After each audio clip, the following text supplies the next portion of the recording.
Welcome to Sir Fritz Social Studies class Economics, and in this video, we will discuss the relationship between income, consumption, and savings. To understand how income, consumption, and savings contribute to the macroeconomy of a country, let us use the circular flow in analyzing its macroeconomic contribution.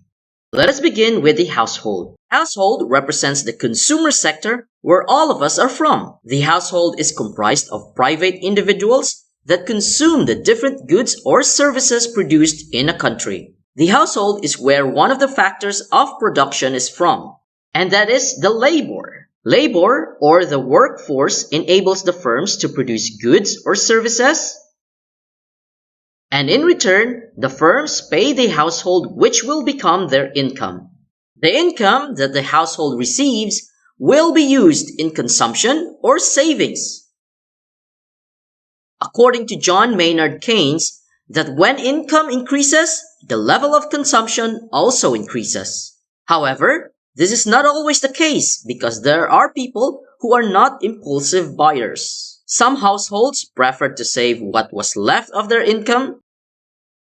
As an overview, income, consumption, and savings are related, and it is through this economic activity that maintains the cycle of the circular flow of the economy. Let us analyze how income, consumption, and savings work in the economy.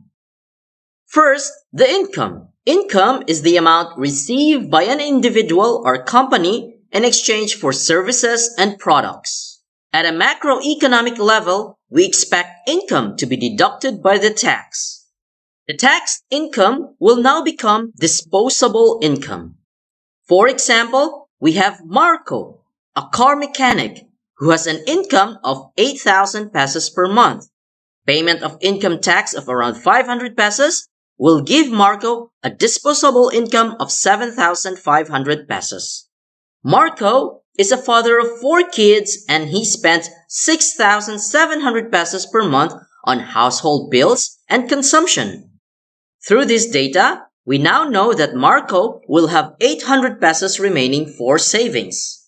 Through the use of the consumption and savings function table, an economist can anticipate patterns of income, consumption, and savings. The ability to analyze economic patterns will enable an economist to suggest reforms to plan on how the resources should be allocated. We have here the formulas to be used. In finding the disposable income, we use the formula YD is equal to C plus S. And if the disposable income and savings is given, and we are looking for the consumption, we use the formula C is equal to YD minus S. And if the disposable income and consumption is given, and we are looking for savings, we use the formula S is equals to YD minus C. Income motivates the household to produce and consume. Without income, it will be difficult for the household to consume. Consumption is the purchasing of goods and services to satisfy the wants and needs of the household. Income fuels consumption to stimulate the economy in producing goods or services. Looking at the consumption and savings function below, consumption value changes.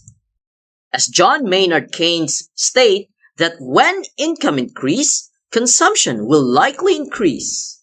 Economists will use the marginal propensity to consume as a method to forecast how likely the household will use their income for consumption. To find the marginal propensity to consume, economists use the formula change in consumption divided by change in disposable income.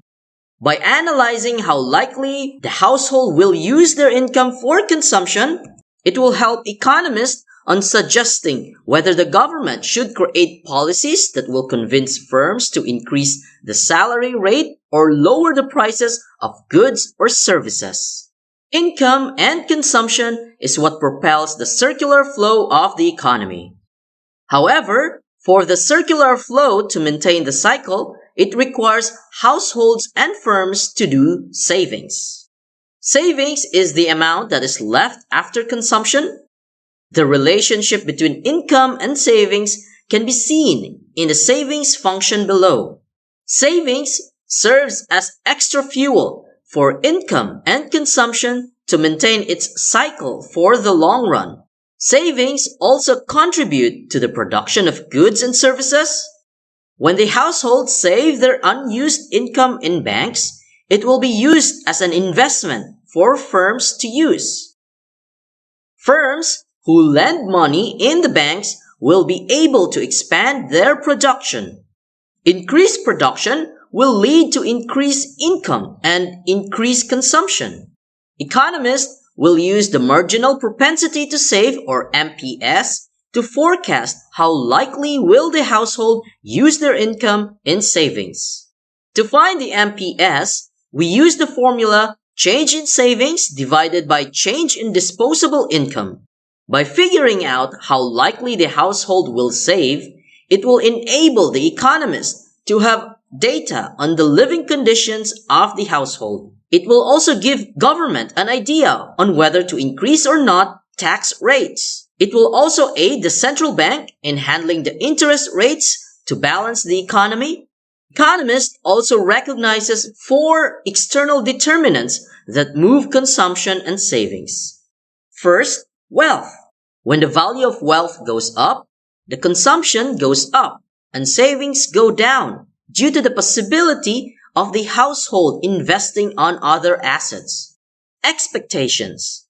The uncertainty or possibly low income in the future dictates less consumption and increased savings. The expected increase in price will lead to an increase in consumption and a decrease in savings.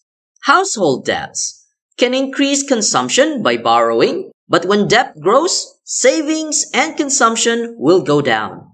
Taxes and transfers. The changes in tax collected will influence consumption and savings. Income, consumption, and savings are economic forces that fuel the circular flow of the economy. By carefully analyzing its role, it can aid governments, investors, and the citizens to make better economic decisions. I hope that this discussion will help you understand economics more. Until we meet again as we unlock the mysteries of our society.